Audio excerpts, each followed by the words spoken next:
आप बात कर रहे थे कि हमने तो गवर्नमेंट ही जोकर्स को दे दी है। तो देखें, इम्पोर्टेड हुकूमत कहा गया उनको, आपने जोकर कह दिया। लेकिन जो भी है। मैंने किसी को पर्टिकुलरली नहीं कहा। अब आप कहलवाना चाह रहे हैं तो आपकी मर्जी है, लेकिन मैं किसी को पर्टिकुलरली नहीं कह रहा हूँ। तो आपको क्या लगता है कि ये लोग गलत फील्ड के थे और इसमें चले गए, गलती से हमारी फील्ड के थे और यहाँ चले गए? बिल्कुल बिल्कुल ठीक फील्ड के लोग हैं।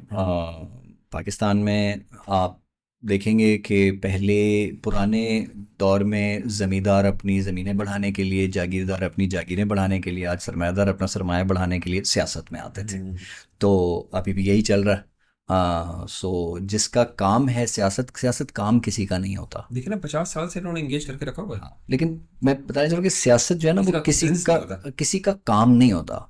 सियासत जो है वो हमारी खिदमत है। हमारी ज़िंदगी है। हम्म। सियासत से मेरा ताल्लुक़ नहीं है, तो इसका मतलब ये है कि मैं अपनी ज़िम्मेदारी से भाग रहा हूँ। सियासत से आपका ताल्लुक़ है, सियासत से उस्ताद का गैर ताल्लुक़ सियासी तो है। जानवर होता है। हाँ बिल्कुल। तो वो जब जब हमें ये एहसास होगा कि ये सियासी लोग सियासत को एक फील्ड बना के इस पे इजारादारी करके बैठे इनका हुए हैं, बिजनेस है, इनका वो क्योंकि इनका बना कारोबार है। रखा है। हाँ, इनका इनका मफाद उससे वाबस्ता है, तो इसलिए वो चल रहे हैं। हमें लगता है कि इसमें कहीं हमारा मफाद भी है, जो कि नहीं है। तो जब तक हम अपने मफाद पे, जिस दिन हम अपने मफाद का सवाल उठा लेंगे, इनका कारोबार बंद हो सकता है, और ये वो होने नहीं देंगे, तो लेकिन इसलिए। कुछ सेन लोग होते हैं ना, वो कहते हैं कि यार इस तरह बात ना किया करो, आप बहुत अच्छे हो, आप आ जाओ सियासत में। हाँ व्हाई तो नॉट? बिल्कुल, जिस तरह एक शरीफ आदमी की एक सरकारी इदारे में जगह है हाँ। निकल जाने के लिए, और ओएसडी हो जाने के लिए, और जलील ख्वार हो जाने के लिए, और उसी पे करप्शन के इल्ज़ाम लग जाने के, वो हाँ। जितना जितना परेशान एक शरीफ आदमी एक आम सरकारी इदारे में है, हाँ। आप सोचें कि उसका पार्लियामान में क्या हाल होता होगा। और तो अगर आप वो एक पूरा बना हुआ निज़ाम है, जिसमें एक शरीफ आदमी को, एक शरीफ औरत को, एक शरीफ इंसान को जगह ही नहीं दी जा सकती, अलाउ ही नहीं किया जा सकता उसे। वो जैसे ही सर उठाता है ना, छोटा सा, उसी टाइम पे उसके दबा ऊपर दिया जाता है। अंगूठा लगा दिया जाता है और उसका सर दबा अच्छा, दिया ये जाता खाली हमारे यहाँ है या वेस्ट में भी है? है। जब भी जिस जब इस तरह का निज़ाम आता है जहाँ पे दौलत पावर में ट्रांसलेट होती है और पावर दौलत में ट्रांसलेट होती है, जिन जिन मुल्कों में दौलत का मतलब, ज़्यादा दौलत का वेस्ट मतलब में भी है, हो सकता है, ऐसा कुछ नहीं है। हाँ। ज्यादा दौलत का मतलब ज्यादा पावर, और ज्यादा पावर का मतलब मजीद ज्यादा दौलत, और मजीद ज्यादा, तो ये जब ये वाला साइकिल बनता है ना, जिन जिन हाँ। निज़ामों में, जिन जिन मुल्कों में, वहाँ यही होता है। इसलिए कि वहाँ पे आवाज़ उठाने वाले की आवाज़ दबाई जाती है, मुख्तलिफ कानून लगा के लगाई जाती है, तो कानूनी तौर पे रिजेंटमेंट को, कानूनी तौर पे इंसाफ को दबाया जाता है। सो ये एक एक आम अच्छा, मैंने ये इसलिए पूछा कि डोनाल्ड ट्रंप को तो साइड में कर दें, हम जेलेंस्की की बात कर रहे थे। एक कॉमेडियन था, हमारी फील्ड से कुछ ताल्लुक था, और वो एक ऐसे माशरे में उसने अपनी शो स्टार्ट किया कि उसके पिछले 10 साल देखें तो यूक्रेन में बार बार रेवोल्यूशन आ रहा था, ऑरेंज रेवोल्यूशन, फ्लावर, उस तरह। पहले युशचेंको था, फिर यूनोशोविक आ गया, और दो पार्टियां, दो टू पार्टी सिस्टम था। ये आया तो इसने पहली ही मर्तबा में इलेक्शन में दोनों पार्टी को जीरो कर दिया और खुद आ गया। मगर क्या ये एक अच्छा शख्स होगा लेकिन एक अच्छा एडमिनिस्ट्रेटर नहीं होगा? तो इसने अपने मुल्क को यहाँ पहुंचा दिया, नहीं, मैनिपुलेट ऐसा किया, क्या हुआ? ऐसा नहीं होता। आई थिंक जब भी हम सियासत को समझते हैं, बैनुल अवी सियासत को जब भी आप समझने की हम्म। कोशिश करेंगे, उसको उसके पैराए में, उसके कॉन्टेक्स्ट में रख के समझना चाहिए। आप अकेले इंसान और फर्द के फैसलों को ये नहीं कह सकते कि अच्छा जी इसने ये कर दिया और उसने वो कह वो दिया। यूज हो गया लोगों से। अब कोई देखें, जिस टाइम पे वो आ रहा है उस टाइम पे वो तब्दीली आ क्यों रही है, ये देखने की वो बात है कौन ना। था? वो कैस उस मैदान में, फॉर एग्जांपल, पूरी दुनिया जानती है कि नेटो और रूस का एक हम्म। एक कॉन्टेक्स्ट है। हम्म। एक इतना बड़ा एक इतनी बड़ी एक बहुत सर्द बड़ी जंग गेम है, हो रही थी, बहुत एक बड़ी। सर्द जंग चल रही है। उस सर्द जंग में किसी ने अपना लगाना है, किसी ने अपना लगाना है, किसी ने अपना मफाद को आगे करना है, किसी ने अपना, तो वो इस स्ट्रगल में कभी कोई आएगा, कभी कोई आएगा, कभी आपको, इसी पिछले 20-25 सालों में जितने रेवोल्यूशंस आए हैं वो इसी तरह के आए हैं, या क्रिएटेड अटेम्प्ट्स टू जो रेवोल्यूशंस जो स्प्रिंग हैं। रेवोल्यूशन था अरब कंट्री में, वो तो उसका तो पता चल गया कि वो पूरा वेस्ट से मोटिवेट। सब आप यकीन करें, पाकिस्तानी जो है ना, इंटरनेशनल पॉलिटिक्स के अंदर इंटरेस्ट नहीं लेते। वो अब ऑक्यूपाइड ही इतने ज़्यादा हैं अपनी इंटरनल पॉलिटिक्स से। लेकिन मैंने अपनी ज़िंदगी की पहली व्लॉग की ना, तो वो यूक्रेन के ऊपर की, यूक्रेन की कहानी। मेरे तकरीबन सारे व्यूअर्स ने ही देखी होगी, क्योंकि हमारे सब्सक्राइबर्स इतने नहीं है जितने उसके व्यूअर्स हैं। सही। वाहिद वीडियो है जिसके व्यूअर्स ज़्यादा हैं। तो हालांकि वो इंटरनेशनल अफेयर्स के ऊपर थी, लेकिन लोगों ने देखी। हाँ, उसका स्टाइल मैंने थोड़ा सा डिफरेंट रखा, और आपने जो अब वो उसमें मैंने कहानी के स्टाइल में बताया है, आप भी जो बता रहे हैं ना, तो वो वही चीज़ है, लेकिन थोड़ा सा रियलिस्टिक वे में बता रहे हैं कि वो क्या हुआ, सिचुएशन क्या थी, क्या सीन हुआ। जब तक देखें, हमें हमारे मुल्क के हालात भी, आप किसी मुल्क के इंटरनल हालात को उसके एक्सटर्नल सर्कमस्टांसेस से जुदा करके समझ ही नहीं सकते। खासतौर पर पाकिस्तान जैसे बड़े मुल्क के। हाँ, मतलब कोई भी मुल्क हो, उस मुल्क की, फॉर एग्जांपल आइसलैंड को अगर आप समझना चाहेंगे तो आपको ये ध्यान में रखना पड़ेगा कि आइसलैंड को स्ट्रेटेजिक इंपॉर्टेंस नहीं दी जाती, तो वो आज़ादी से अपनी ज़िंदगी गुजारने की एक सलाहियत रखते हैं। पाकिस्तान को हर तरफ से एक स्ट्रेटेजिक प्रेशर का एक शिकार रहा है।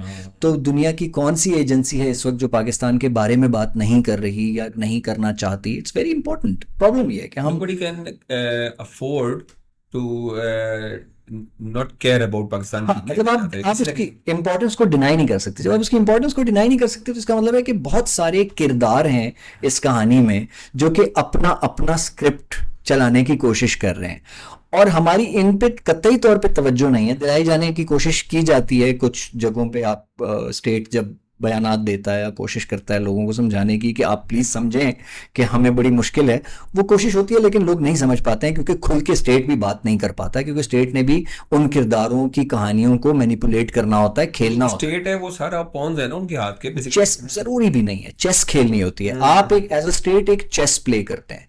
वो चेस की गेम में आप किसके कहे हुए चाल को कैसे मैनिपुलेट कर रहे हैं और रीराउट कर रहे हैं, आप अनाउंस नहीं कर सकते कि मैं किसके साथ हूं। जिसके बारे में स्टेट कह रहा है ना कि मैं उसका गुलाम हूं, उसी का नहीं है, उसी का ये गेम है। वो दोनों तरफ खेल रहा है, बहुत खेलना पड़ता है। खासतौर पे पाकिस्तान जैसे बड़े स्टेट को, एक छोटा मुल्क होता है ना, तो वो अफोर्ड कर सकता है कि ओपनली कह दे कि मैं इस सर्कल पे हूं। पाकिस्तान नहीं जा सकता। पाकिस्तान नहीं जा सकता। मैंने एक चीज देखी, अब मुझे पब्लिक का इंटरेस्ट किस तरह पता चलता है कि मैं किसी टॉपिक के ऊपर व्लॉग या पॉडकास्ट करूं तो उसके ऊपर रिस्पॉन्स क्या आता है। तो मुझे एक तो उसके ऊपर आया था, यूक्रेन के ऊपर हैरत अंगेज तौर पे। अभी रिसेंटली मैंने 2 दिन पहले की तो India Pakistan social media war के ऊपर की, और वो वीडियो मेरी फास्टेस्ट व्यूइंग रही। तो मैंने कहा जो ये तो है ही। इसके अंदर सबसे जो गहरी मीम जो है ना, जो इसको सुनते ही हंसी आ जाती है, और 10 मरतबा सुनाओ तो वो यही है कि nobody will want Pakistan to fail. इतना बड़ा स्टेट फेल नहीं हो सकता, वो इसलिए कि इंडिया पाकिस्तान पे हमला करेगा ही नहीं, कोई दुनिया का मुल्क उसको करने ही नहीं देगा, क्योंकि अगर पाकिस्तान को कुछ हो गया तो उसका कर्जा कौन देगा। इसलिए इसको फेल हो गया अगर, तो ये लोगों को डर है। तो लोग क्यों, जब वर्ल्ड वॉर 2 हुई और जर्मनी पूरा डिवाइड हो गया, तो वेस्ट ने उसको उठा दिया। जर्मनी दुनिया की तीसरी बड़ी इकोनॉमी बन गया। नॉर्थ कोरिया साउथ कोरिया अलग हुआ तो वेस्ट ने साउथ कोरिया को उठा दिया।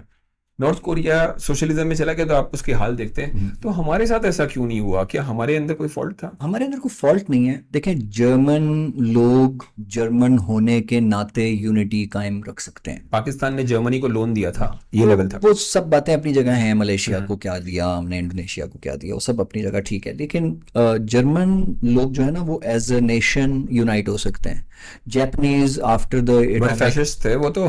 जापानीज आफ्टर, सारे नहीं थे ऑफ कोर्स। वो एक स्ट्रगल है ना, बिल्कुल सही बात है। एक स्ट्रगल है ना, मतलब एक जब एक आइडियोलॉजिकल कॉन्फ्लिक्ट आता है, एक स्ट्रगल आती है, उसमें नेशन आइडिया से बढ़ के अपनी आइडेंटिटी पे रिलाई करता है, और रियल नेशन बाद में आ गया, उभरा, और वो जो भी आइडियोलॉजीज आपकी एक कॉन्फ्लिक्ट में है, उस कॉन्फ्लिक्ट में फिर नेशन एक अनाउंसमेंट करती है कि हम as a nation we should rise. और ये नेशन जापान के साथ हुआ जो आपने बताया। तो नेशन स्टेट्स तो बहुत बाद का कॉन्सेप्ट है। हाँ, जमानों से जो एक जुबान बोलने वाले एक कल्चर के लोग हुआ करते थे, वो इसी तरीके से उठा करते थे। जैसे आप वो देखते होंगे अर्तुगरुल वगैरह में कि वो तुर्कमानी बेसिकली, तुर्क नहीं, वो तुर्कमानी है बेसिकली, जो तुर्कमान जिसको इधर से गया तो वो उनका एक अपना, वो अपनी जुबान और अपने कल्चर और अपनी उस चीज को लेके लोगों को यूनाइट कर सकते। हाँ, अगर आप 1500 सालों पहले जाएं तो तुर्की तो पर्शियन एम्पायर का हिस्सा था। 200 सालों पहले भी चले जाए ना, तो ये नेशन स्टेट्स एग्जिस्ट नहीं करती थी।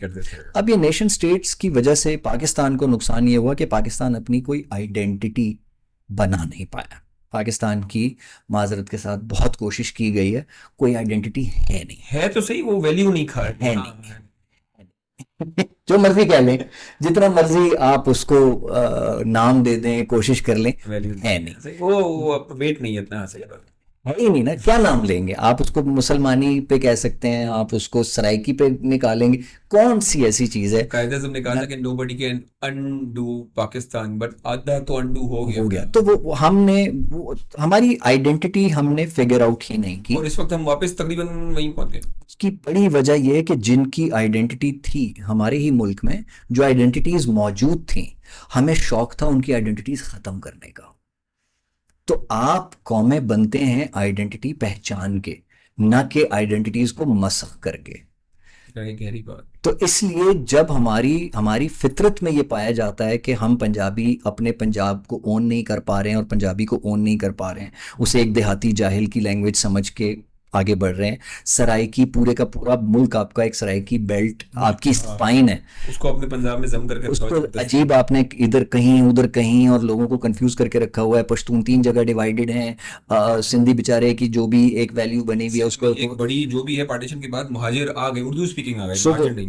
वो अच्छा महाजिर आज तक महाजिर है बेचारा, वो किसी आइडेंटिटी। तो हमने क्या किया, कि हमने इन आइडेंटिटीज को मसख किया, इनको गिराया, इनकी वर्थ को, बंगालियों के साथ तो जो हुआ बंगाली, तो वो हमें चाहिए था सब उर्दू बोले और बस जो उर्दू बोलता है वो ना बोले क्योंकि वो महाजिर है और हम। तो वो जब आप आइडेंटिटीज मसख करते हैं, आपकी अपनी बनती नहीं है, तो जब आपको एज अ कॉम अपराइजिंग चाहिए होती है ना, तो फिर आप बुनियादें ऐसी तलाश करते हैं, मजहब की बुनियादें आप तलाश करते हैं, मैनिपुलेट करने वाले तो आ जाते हैं ना, उनकी फौज वाली बुनियादें आप तलाश करते हैं, अमेरिका से नफरत वाली बुनियादें आप तलाश करते हैं, इंडिया से नफरत वाली, 90s हमने पूरा रूस से नफरत में गुजार दिया।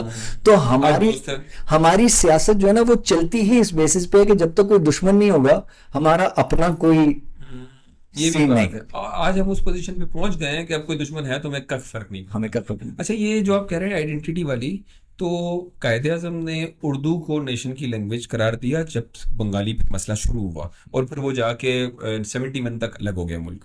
तो क्या आप समझते हैं कि ये एक वजह बनी अनजाने में, ये जो उर्दू लैंग्वेज को इम्पोज करने वाली? देखिए, ये एक नेचुरल, ये आप सिम्टम की बात कर रहे हैं। वो बंगाल इतना बड़ा मुल्क था तो उसको भी रहने देना था और उर्दू भी रहने देना था। हम जब कॉजेस की बात करते हैं ना, तो कॉज उससे बहुत पुराना है, ये सिम्टम है। ये तो फिर होना ही था, फिर कभी उर्दू को ये कर दिया, कभी इस्लाम को नेशनल मजहब करार दे दिया, कभी ये इस तरह के जो हमारे इकदामात है ना कि रूल्स रेगुलेशंस में हमने ये चीज़ें जब करनी शुरू कर दी, ये सब सिम्टम्स हैं उस एक डिसीजन के जो कि बहुत पुराना है। वो बहुत पुराना डिसीजन हमारा ये है कि हम अपने आप को इस खित्ते से जुदा तस्वुर करने लगे थे। जब हम अपने आप को खित्ते से जुदा तस्वुर करेंगे तो हम इस इंडस सिविलाइजेशन की इस रीजन की जो एक अपनी बोल सकते हैं ना, धरती की मिट्टी और धरती के बेसिकली जो सब कॉन्टिनेंट है ना, ये United states of south Asia, बहुत सारे स्टेट्स हैं। हाँ, तो ये हर एक की आइडेंटिटी अलग अलग, ना ये इंडस सिविलाइजेशन है, ना ये आर्यन है। हम बुनियादी तौर पे तो हम नॉर्थ इंडिया है ना, मतलब हमारा ये नॉर्थ इंडिया और हमारे दुश्मनी ज्यादा है इसी वजह से, क्योंकि हम हैं एक जैसे, हमारी लाई एक जैसी, हमारा मिजाज, हमारी तबीयत, तो वो हमारा एक आपस का एक वो भी ज्यादा है। हम कॉन्फ्लिक्ट इंडियन है, तो साउथ इंडियन कौन है? जो इंडिया का साउथ है या पाकिस्तान का भी साउथ है उसको? नहीं, जो इंडिया का साउथ है, जो पाकिस्तान का region, that is north India. देखिए, रीजन, आप जब रीजन की बात करते हैं ना, 5000 साल 8000 साल की तारीख बमुकाबला 70 साल की तारीख तो नहीं रखे ना, ठीक है? तो 5-8 हजार साल की तारीख ये है कि जब सिंध के दरियाए सिंध से गुजर के पार आते हैं, तो ये पूरा जो खित्ता बनता है उसे हिंद का खित्ता कहते हैं, ठीक है? सो वो इस खित्ते को, इंडिया को कहते हिंद दरिया सिंध की वजह से जो हमारे पास है ठीक है? ये आपको पता है, नहीं पता? हाँ, पता है। इंडस, सिंधुज, ये सब जो एक वर्ड है, इंड, हिंद, ये सारा एक वर्ड इस वजह से बनता है क्योंकि जब आप हिंद की नदी पार करते हैं तो आप हिंद में दाखिल हो जाते हैं। ये एक बड़ा रीजन है, ये एक के उस तरफ वाला पूरा वन बेल्ट है। नहीं, उसके पीछे तो फिर आपका सेंट्रल एशिया आ जाता है। तो सेंट्रल एशिया में ही आपके पार्ट आ जाते हैं, जो अफगान भी हो गया, ईरान, और ये सेंट्रल एशियन थे जिनकी बगाया जाती, जैसे तैमूर आया तो तैमूर के ही बच्चे थे जो कि अफगानिस्तान। तो हिंद में दाखिल होने के लिए आपको दरियाए हिंद क्रॉस करना होता था, और ये बड़ी मुश्किल बात थी, और ये बड़ी मुश्किल मरहला होता था क्योंकि तब दरिया पार करना मुश्किल होता था। ये बेसिकली बात समझ में सबको आ गई है, लेकिन वो उस एंगल से आपने बताया। अब दूसरी तरफ देखें कि अगर आप हिंद, इस दरिया सिंध से दाखिल नहीं हो सकते तो फिर किससे दाखिल होंगे? हिंदू कुश और हिमालय। तो पॉइंट ये है कि हाँ, ये सराउंडेड था ये रीजन, इधर समंदर, इधर पहाड़, इधर दरिया। तो ये एक पूरा पैकेट था इस रीजन का। इस रीजन की एक अपना मिजाज था, एक अपनी तबीयत थी। अंग्रेज ने आके उस तबीयत को और उस मिजाज को तोड़ा है। उसने हमें मुख्तलिफ चीज़ों में, उसने पहले फिजिकली हमें डिवाइड किया, उसने हमें इंटेलेक्चुअली डिवाइड किया, उसने हमें लसानी तौर पे डिवाइड किया। 1000 साल बाद इसने ये बताया कि हिंदू मुस्लिम का और मुस्लिम हिंदू का दुश्मन है। और फिर उसने हमें मुख्तलिफ वर्जन दिए रिलीजन के, Even हमारे इस्लाम के मुख्तलिफ ऐसे वर्जन दे दिए, हमें ऐसे डिलीवर कर दिए कि माशाल्लाह आज हम सर फिरके के पीछे से कोई ना कोई इंग्लिश ऐसे ही मामला निकलता है। मुस्तशरिकीन बोलते हैं उसको कि वो एक पूरा को, तो हमने उसको ओन किया और हमने जो हमारी जो एक सरजमीन के साथ एक एसोसिएशन या एक पहचान होनी चाहिए थी, हम पिछले 75 साल से उस पहचान को भुलाने में लगे हुए हैं, क्योंकि हमारी बुनियाद इस बात पे रखी गई है कि हम इन जैसे नहीं हैं। जब हम अपने खित्ते जैसे ही नहीं हैं तो फिर तो आइडेंटिटी कभी नहीं मिल सकती। ये आप इसको आप रेप्लिकेट इस तरह कर सकते हैं बिल्कुल लोगों के समझने के लिए कि कोई चीज़ है ना, यूरोप है, तकरीबन उतना ही लैंड एरिया है, और यूरोप में भी जर्मन्स बिल्कुल अलग हैं, स्पेनिश अलग हैं, फ्रेंच अलग हैं, इंग्लिश अलग हैं, लेकिन वो आज पिछले 50-60 साल से EU यूरोपियन यूनियन के अंडर एक नेशन की तरह हैं। वो लोग घूमते फिरते हैं, सब कुछ है, और उनकी आइडेंटिटी भी है, अलग भी है और साथ भी है। बिल्कुल, economy and security does that to you when you want to bring identities together and और साथ मिलके चलना चाहते हैं। तो ये जो सार्क रीजन है ये हो सकता था ऐसा। सार्क, खुद इंडिया को देख लीजिए, इंडिया बहुत सारी स्टेट्स इंडिपेंडेंट है, अपनी मर्जी से अपना अपना काम करती हैं, लेकिन security and economy it brings them together, it gels. Foreign affairs और वो सारी चीजें, बिल्कुल फॉरेन अफेयर भी इसमें आ जाता है। सो पॉइंट ये कि हर रीजन अपने साथ ये कर सकता है। हमारा ये था कि हमें बस अंग्रेज की ज्यादा सुननी थी, हमें जरा ज्यादा, अभी तक इन्फ्लुएंस है उनसे, हमें जरा ज्यादा, हमारी मोहब्बत जरा ज्यादा थी, हमें जरा उन लोगों से ज्यादा गिला था जो अंग्रेज से लड़ रहे थे। एक समझ रहे हैं कि हमारी तबीयत, होता नहीं है कि बेगानी शादी में अब्दुल्ला दीवाना, यही हमने 90s में रूस के साथ किया। सारी कोल्ड वॉर चल रही है, हमें रूस से मसला है, तुझे क्यों रूस से मसला है भाई? हालांकि जब असली में देखिए आज रूस हमारे सर्किल में है, दोस्ती हमारी उसके साथ पता चला कि भाई वो हमें पता नहीं चला, हमने रियलाइज अभी किया कि वो खत भेज के कहता है कि इसको हटाओ, हम पे पोस्ट करता है। हालांकि रशिया ने कभी ऐसा नहीं किया हमारे यहाँ।